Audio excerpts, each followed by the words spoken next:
विद्वान हैं, तत्वज्ञ हैं, आत्मदर्शी तत्वदर्शी हैं, पूर्ण प्रज्ञ हैं। अब उनकी ड्यूटी ये बनती है, उनका कर्तव्य बनता है कि वो अपने जीवन के आचरण द्वारा ऐसा मार्ग प्रशस्त करें जिससे कि वह अश्रेष्ठ व्यक्ति भी धीरे धीरे श्रेष्ठत्व की दिशा में आगे बढ़ सके। जैसे पिता की अंगुली पकड़ करके बच्चा चलना सीखता है, इसी रूप से उन तत्वज्ञानियों का सहारा लेकर के, उनके विवेक का, उनके ज्ञान का सहारा लेकर के जन सामान्य भी धीरे धीरे तत्वज्ञान की दिशा में आगे बढ़ सके। इसके लिए क्या करना चाहिए? इसके लिए करना चाहिए कि वो जो तत्वज्ञानी हैं उनको चाहिए कि न बुद्धिभेदम जरेद अज्ञानाम कर्म संगिना, वो जो कर्म में आसक्त लोग हैं उनकी बुद्धि में भेद पैदा न करें। जो से सर्वकर्माणी विद्वान युक्त समाचन, और वो युक्त होकर के परमात्मा के साथ आत्मयुक्त होकर, परमात्मा युक्त होकर के सम्यक आचरण करता हुआ उन अबोध लोगों को भी उसी प्रकार के कर्मों में लगावे धीरे धीरे, और उनका आंतरिक विकास करे। एक बात जो मूल है समझने की वो ये है कि कर्म कभी भी किसी के लिए बंधन के कारण नहीं होते। बंधन का कारण है आसक्ति।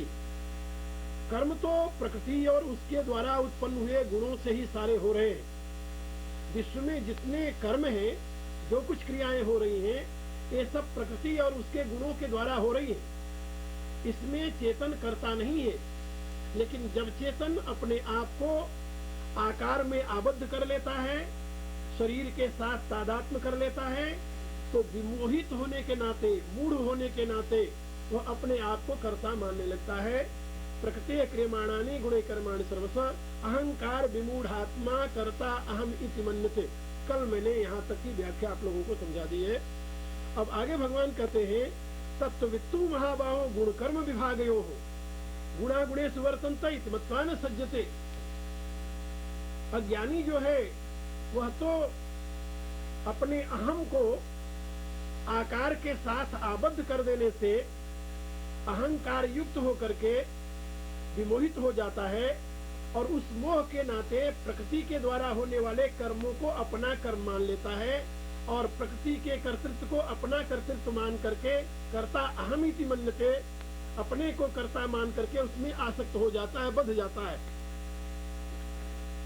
जैसा कि 13वें अध्याय में कहा है कारणम गुण संगस्य सदोनि जन्मसु, और इन गुणों में आसक्त होकर के वो सद और असद योनियों में, ऊंची और नीची योनियों में जाता है, अनेक योनियों में चक्कर काटता रहता है, जिसकी कोई इति नहीं, इम्तिहा नहीं, जिसकी कोई सीमा नहीं। कितनी योनियों में भटकता आया है और अब तक आगे भटकता रहेगा, कौन जान सकता है, केवल गुण में आसक्त होने के नाते। लेकिन जो तत्ववित्तु हैं वो गुण विभाग और कर्म विभाग को जानते हैं। गुण विभाग क्या है? तीनों गुणों का विभाग है अलग अलग। गुण विभाग की व्याख्या भगवान ने गीता के 14वें अध्याय में की है।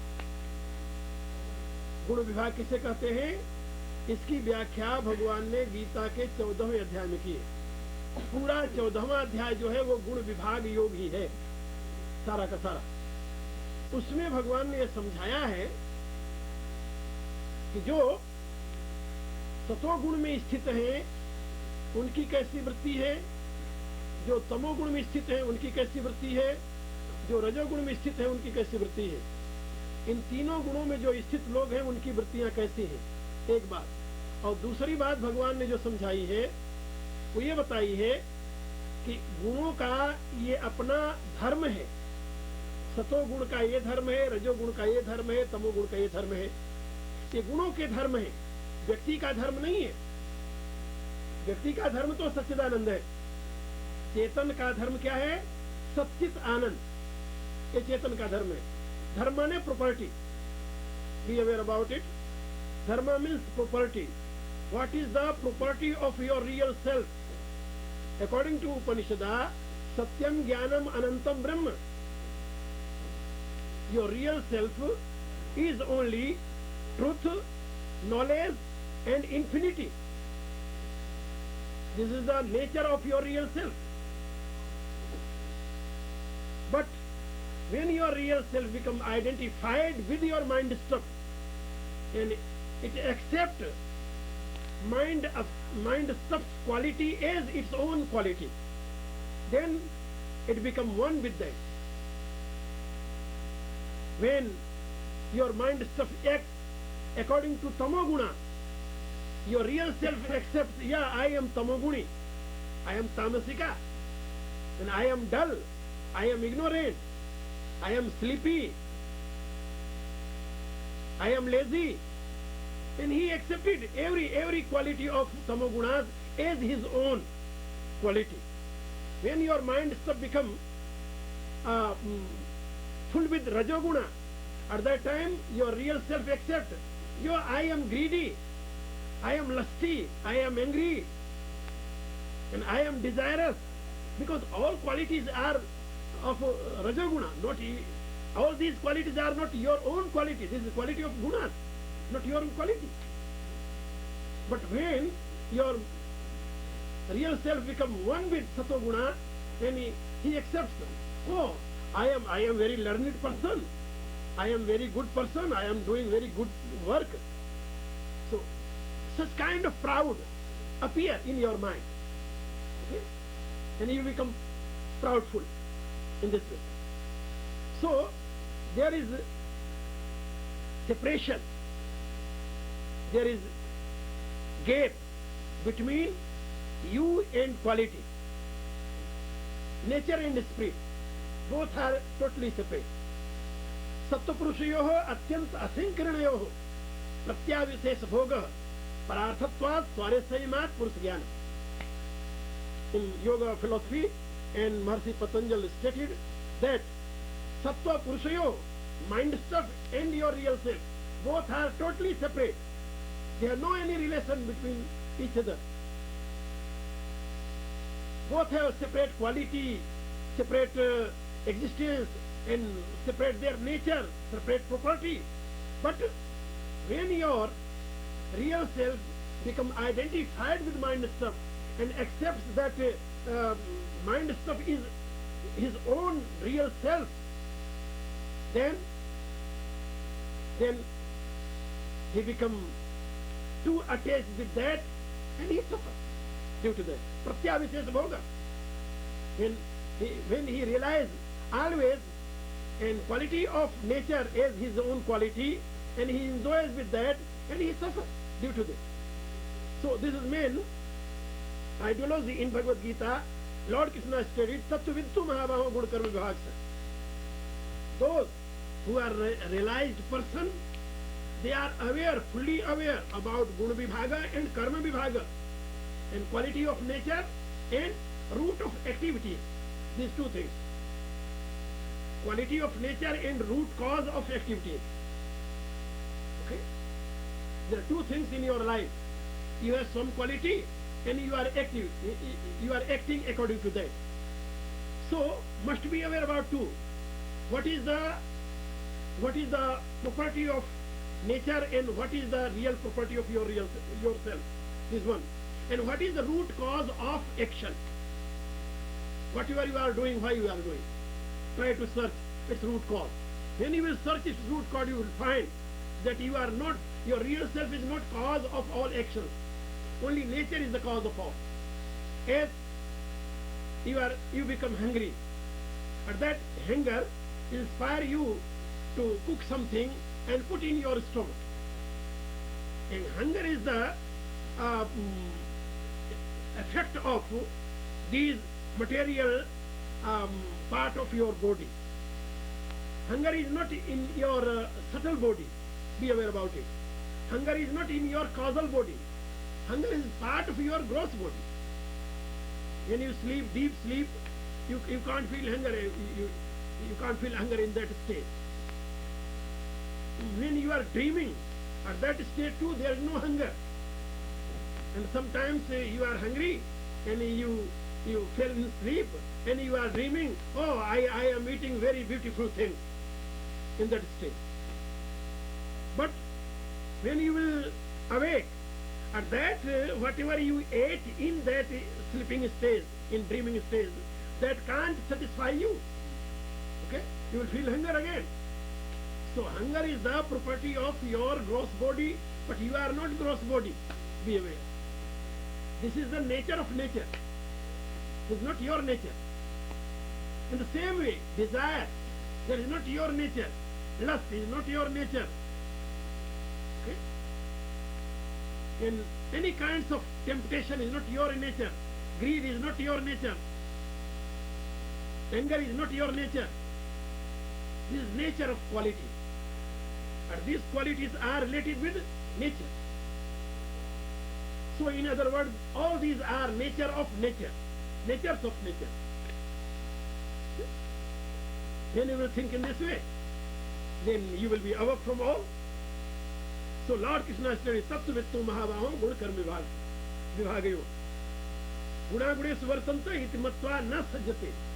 जो तत्वज्ञ लोग हैं, तत्वज्ञानी लोग हैं, वो इस सत्य को अनुभव करते हैं, वो जानते हैं गुण विभाग क्या है और कर्म विभाग क्या है. So if you want to understand what is the guna vibhaga, you must study 14th chapter of Bhagavad Gita, and if you want to know what is the karma vibhaga, you must study 18th chapter of Bhagavad Gita. In 18th chapter of Bhagavad Gita there is karma vibhaga. This is tamasic karma, this is rajasic karma, this is sattvic karma. Okay? And in 14th chapter of Bhagavad Gita there is guna vibhaga. This is property of rajoguna, this is property of tamoguna, this is property of satoguna. Sattva sanjayate jnanam raso lobhe vacha pramad moh tamso bodh jnane vacha urdhvam gachanti sattvatha madhye tishtanti rajasa jaganya guna vrittistha adho gachanti tamasa. This is guna vibhaga. And Lord Krishna describes all very in clear form. और ऐसी स्थिति में आप लोग अपने आप को जज कर सकते हैं. याद रहे, जिस समय आप किसी भी प्रकार के कर्म में लगते हैं उसमें यह देखें कि इस समय कौन सा गुण आपके चित्त में एक्टिव है, कौन सा गुण एक्टिव है. सतोगुण एक्टिव हो रहा है या रजोगुण हो रहा है या तमोगुण हो रहा है. If you will watch that what quality is prevailing in your mind, storing your mind and being powerful in your mind, then you will be able to remove whatever is undesirable and you will be able to bring whatever is desirable. Okay? ये सांख्य प्रक्रिया है. सांख्य शास्त्र के अनुसार जब आप हमेशा सजग रहेंगे, कौन सा गुण इस समय आपके चित्त में बरत रहा है. यदि रजोगुण आ रहा है, आप देख लेंगे कि रजोगुण आ रहा है, बस वहीं पर स्टॉप कर दे उसे. Be aware. वहीं पर आप उसको स्टॉप कर सकते हैं. और यदि आपने जरा सा ढील दी, रजोगुण आ रहा, आप देख रहे हैं रजोगुण आ रहा, लेकिन आप इग्नोर करते हैं, वो जब हावी हो जाएगा तो, यदि आपके ऊपर हावी हो गया तो फिर आप कुछ नहीं कर सकते. यदि रजोगुण हावी हो गया तो आप कुछ नहीं कर सकते. हावी होने से पहले उसको वहीं स्टॉप कर सकते हैं. जरा सा जब आने लगा, एकाएक जंप नहीं करता, कोई भी गुण एकाएक जंप नहीं करता, धीरे धीरे आता है. रजोगुण हुआ, तमोगुण हुआ, सतोगुण हुआ, हर एक गुण धीरे धीरे आएगा. गीता में रजोगुण कैसे प्रबल होता है और रजोगुण तमोगुण में कैसे चेंज हो जाता है, ये बड़ा सुंदर डिस्क्रिप्शन है दूसरे अध्याय में. ध्यायते विषयान पुंस संगस्ते सुपजायते. It's very very good process. In this process, Rajoguna is coming in your mind, and Rajoguna bringing his dear friend, Tamoguna too. Okay? Yeah. Because Rajoguna can't be active without any base. So Tamoguna becomes base for action of Rajoguna. You know? So Rajoguna always acts on the base of Tamoguna. So first Rajoguna comes, and then it brings its own friend too. Then tamoguna comes. When rajoguna and tamoguna prevail in your mind, then they will ruin you. They will put you into ashes. Okay? It is very, very, they will create very awful situation. So Lord Krishna stated in 2nd chapter of Bhagavad Gita how rajoguna comes slowly. Sangat sanjayate kamaha. First, dhyate visyan punsa sangaste supajayate. first you are looking anything. When you look anything and you think that oh it is very valuable, when you will accept value of anything, okay, and at once attachment will appear in your mind. When you accept it, value of anything, oh, it is very valuable, okay, that is enough. एक महात्मा चले जा रहे थे, सामने सोने की एक ring पड़ी थी, उन्होंने उधर देखा ही नहीं, चले गए।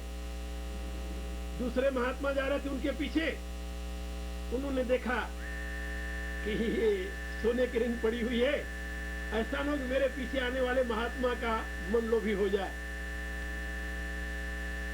उन्होंने सोचा कि इसको बगल कर दो, अपनी छड़ी से उन्होंने उठा के बगल कर दिया।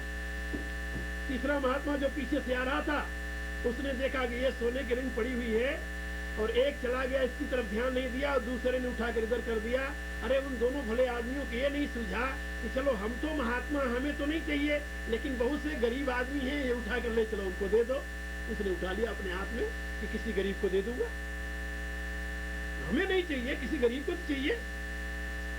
और जब वो गरीब को देने के लिए वो सोने की रिंग लेकर जा रहा था, इतने में एक डाकू पहुंच गया, और उसने पूछा महात्मा जी क्या लिए हो?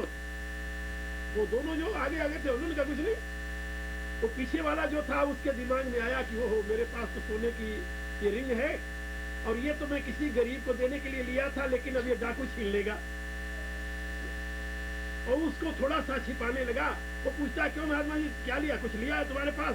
वो कहता नहीं नहीं मेरे पास कुछ नहीं। वो जान गया कि नहीं इसके पास जरूर कुछ है, तभी ये ढीला ढीला बोल रहा है। वो दोनों पकड़ चले गए मस्ती में, और ये कह रहा नहीं नहीं मेरे पास कुछ नहीं। उसने कहा कि निकाल कर रखो।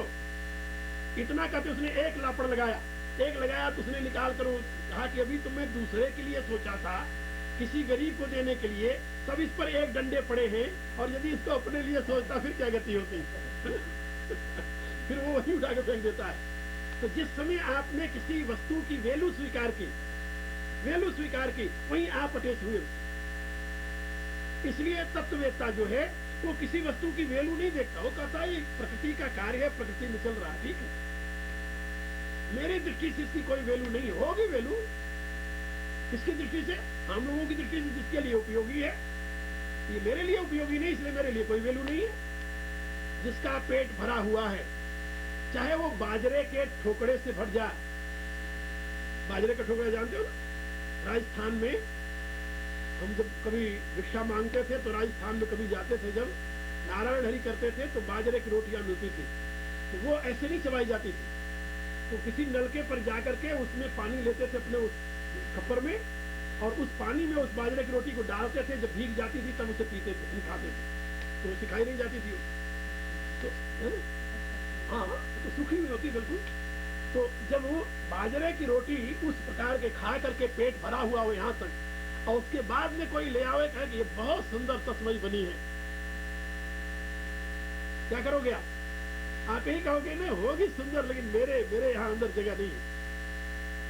जगह नहीं है, क्यों नहीं है? कि अब उसकी जरूरत नहीं है।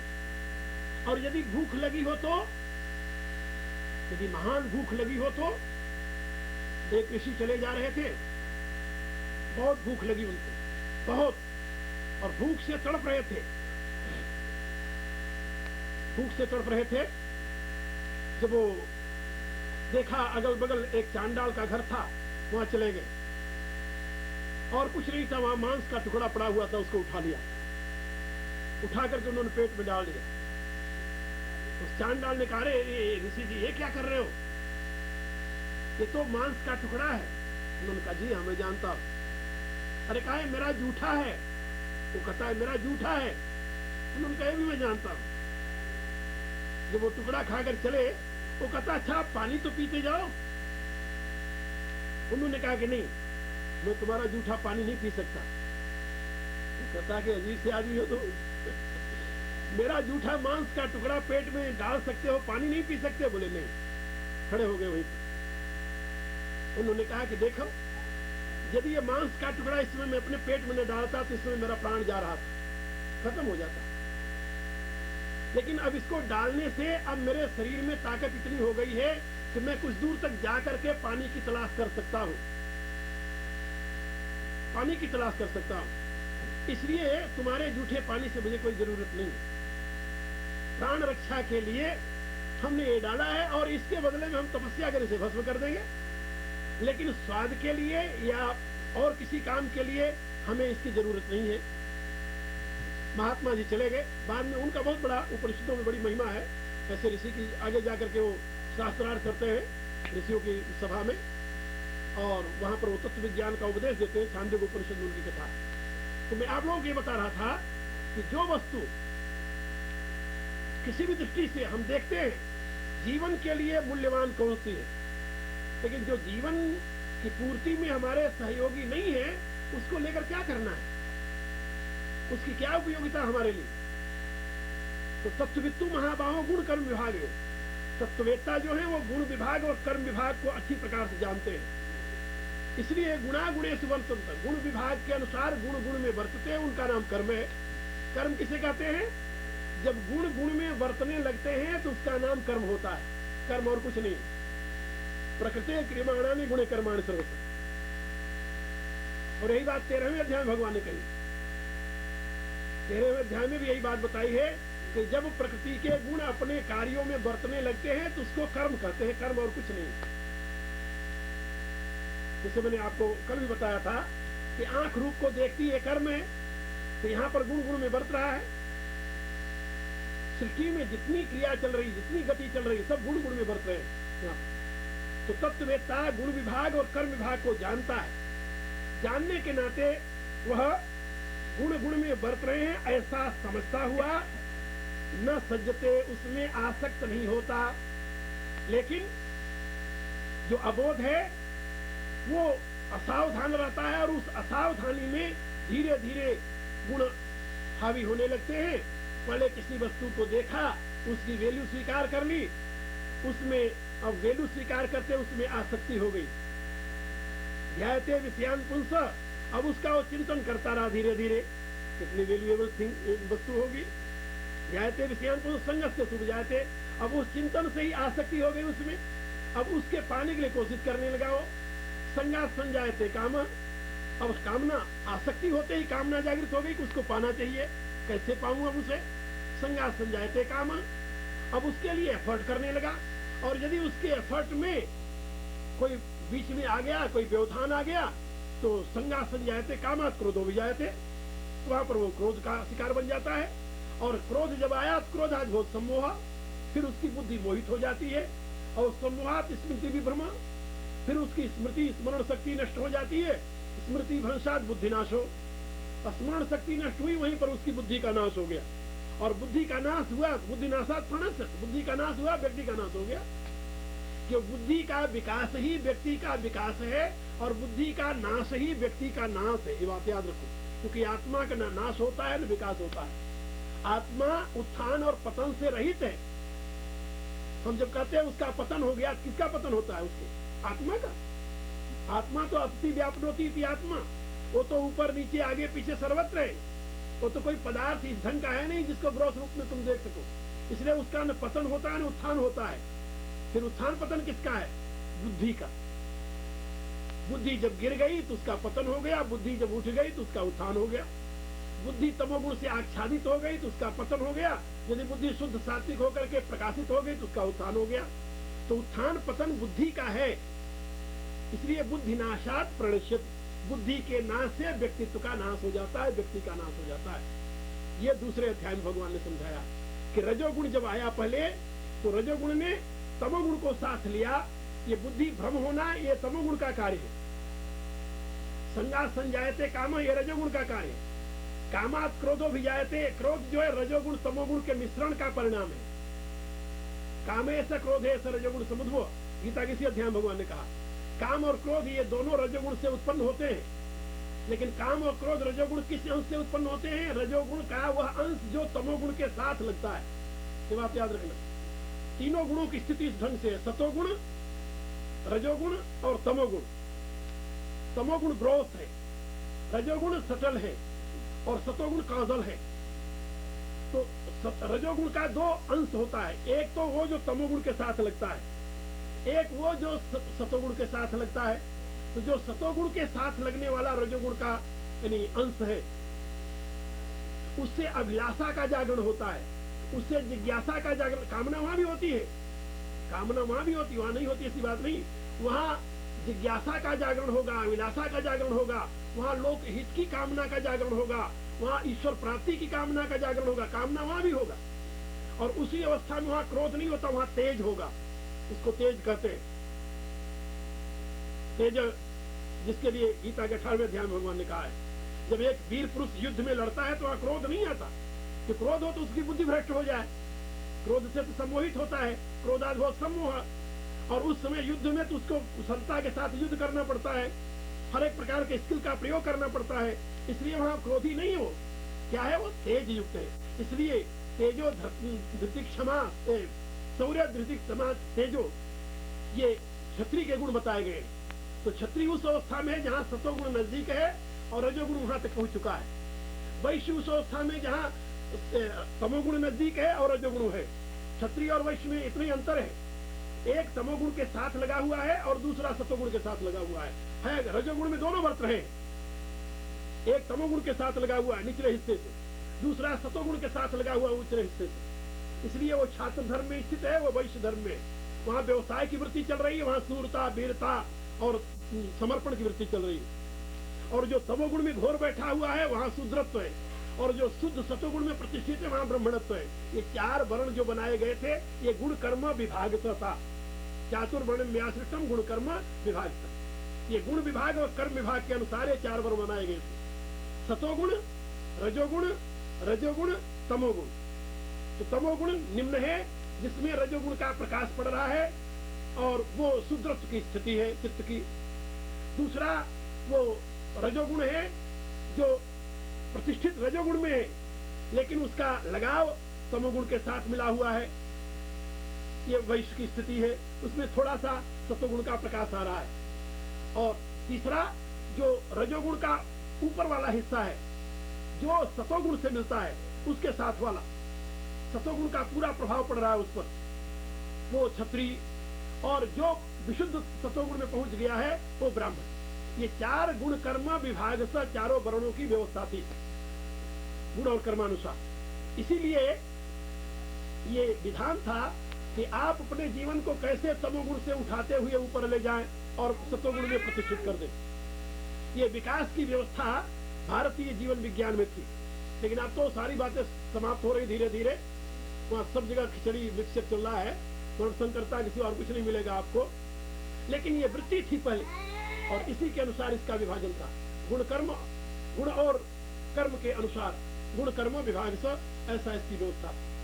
तो ये मैं आप लोगों को बता रहा था कि जो रजोगुण के ऊपरी हिस्से में है, जो सतोगुण से लगता है, वहां भी कामना होती है, लेकिन वहां लोक हित की कामना है, वहां भी कामना है, शुभ कर्म की कामना है, वहां भी कामना है, तत्व को जानने की कामना है, वो जिज्ञासु का जीवन होता है। लेकिन उसके नीचे वाला जो तमोगुण से लगता हुआ, वहां कामना जो है वो भोग की कामना है, वो सेल्फिशनेस की कामना है, वो अपने संसार को समेटने की कामना है, वो कामना निम्न है। इसलिए वहां जो है वो नीचे गिरता है और ऊपर वाला जो है वो ऊंचे जाता है। तो जैसी कामना होगी वैसे उसकी गति होगी। तो ये जब आप में रजोगुण आने लगे, जब आप में तमोगुण आने लगे, तो उस अवस्था में आप सावधान होकर के अपने आप को देखें कि आप किस स्तर पर हैं और कौन सा गुण इस समय आप में आ रहा है धीरे धीरे। यदि वहीं उसको चेक करना चाहेंगे तो कर लेंगे, और यदि चेक नहीं करना चाहेंगे तो बड़ा मुश्किल होगा, फिर कर नहीं सकते आप। एक बार यदि उसका प्रवाह आ गया फिर चेक करना बड़ा मुश्किल है। इसलिए यहाँ पर गुण विभाग और कर्म विभाग को अच्छी प्रकार से जानना है। तत्ववित्तु महाबाहो गुण कर्म विभाग। जो तत्ववेत्ता है, सजग है, वो गुण और कर्म के विभाग को जानते हैं। कर्म विभाग की यही स्थिति है। गीता के 18वें अध्याय में भगवान ने कहा कि जो लोग कर्म कुछ न चाहते हुए लोक हित के लिए करते हैं वो सात्विक कर्म है। जहाँ पर अपनी कामना की पूर्ति के लिए कर्म है वो राजसिक कर्म है।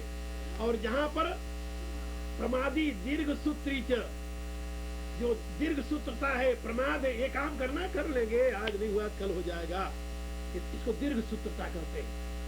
तो प्रमादी दीर्घ सूत्री च करता तामस उच्यते, तो वो तमोगुणी करता है और वो कर्म तमोगुणी है। इसी प्रकार से सुख भी तीन प्रकार का है, सात्विक, राजस और तामस। इसी प्रकार से बुद्धि भी तीन प्रकार की है, सात्विक, राजस और तामस।